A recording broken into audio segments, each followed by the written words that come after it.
At 7 a.m. this morning, there was a shooting at an ICE facility in Texas. 3 people are in critical condition, and the shooter is dead from a self-inflicted gunshot. Hey, Democrats, are you guys done with the violence? Are you guys done with the narrative? Are you guys done with the rhetoric?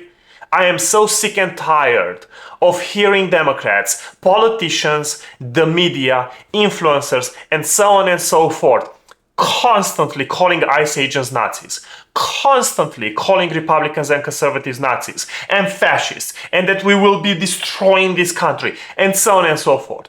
Let me be perfectly clear, so there's absolutely no question about it. Democrats have blood on their hands, and they need to tone it down. This is not the way to move forward.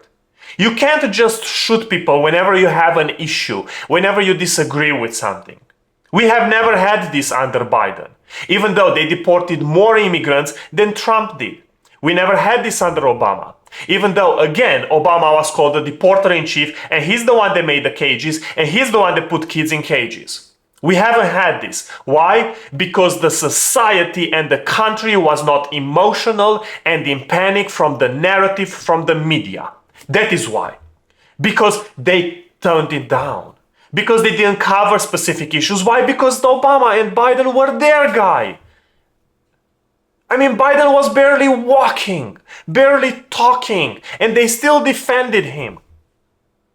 And now that we are taking care of business, they are creating this narrative. And Gavin Newsom yesterday said on TV that he's really concerned that we will not have an election in 2028. That comes from the governor of California. And you wonder why there are riots, you wonder why people are acting like thugs, you wonder why there's violence and political violence and unrest and people are losing their minds? Because Democrats push this narrative. Because we cannot have a different political opinion without fearing for our safety. So in case you're wondering today and waking up this morning like I did to this freaking news, ask yourself, why none of this is happening under a Democrat president, but every single time is happening under a Republican?